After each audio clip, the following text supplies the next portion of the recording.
Hey everyone! Welcome back to the channel where we break down scripture and dive deep into God's Word. Today, we're exploring the powerful and personal letter of 1 John, a book all about love, truth, and what it really means to walk in the light. Now, 1 John isn't your typical letter. There's no greeting or closing. It's more like a heartfelt sermon from someone who walked with Jesus, the Apostle John himself. This letter was written to a group of believers struggling with false teachings and division in the church.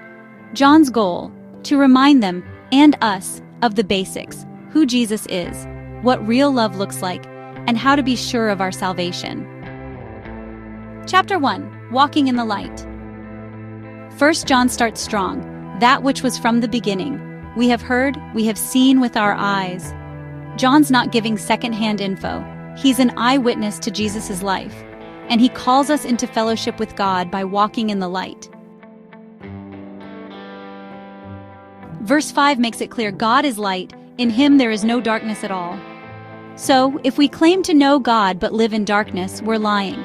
But here's the good news. If we confess our sins, he is faithful and just to forgive us.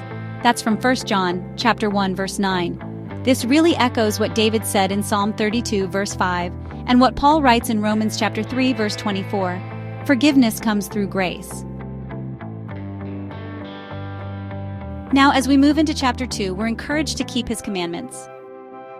Chapter 2 is where John reminds us that loving God means keeping his commandments. Whoever says I know him but doesn't keep his commandments is a liar. That's pretty strong language, but it really drives the point home. That's direct but necessary. And what's the core command? Love. Just like Jesus said in John chapter 13, verse 34, love one another as I have loved you. That's really at the heart of it all.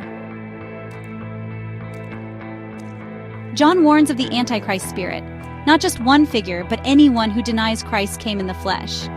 This was a huge issue at the time, honestly, because of Gnostic teachings. It's a reminder to stay grounded in truth and unity. Okay, so now we're moving into chapter 3, Children of God. This chapter dives into identity.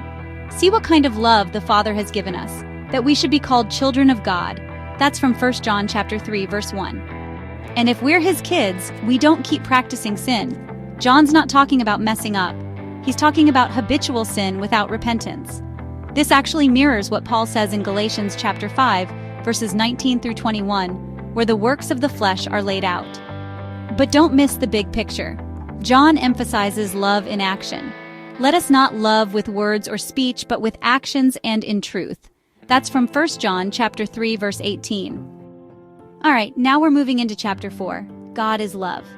Here's the heart of the letter, God is love. That's 1 John chapter 4, verse 8. This doesn't mean love is God. It means God is the very definition of love. And we know what love looks like because of the cross. This is love, not that we loved God, but that he loved us and sent his Son. That's from 1 John chapter 4, verse 10. This echoes Romans chapter 5, verse 8. While we were still sinners, Christ died for us. And you know, if God loves us like that, we ought to love others the same way. Chapter 5, Victory in Faith.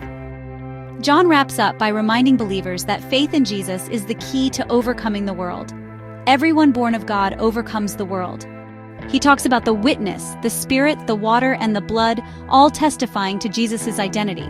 And he finishes with this assurance: I write these things so that you may know that you have eternal life. That's what it's all about. Confidence in Christ, not in our performance. If this letter speaks to you, if it challenges you, convicts you, or encourages you, then, just take a moment right now.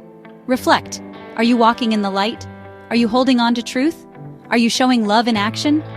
And if this helped you understand 1 John more clearly, make sure to like the video, drop a comment with your favorite verse from the book, and subscribe for more scripture breakdowns. We're walking through the Bible, one book at a time, together. So stay tuned and stay in the Word.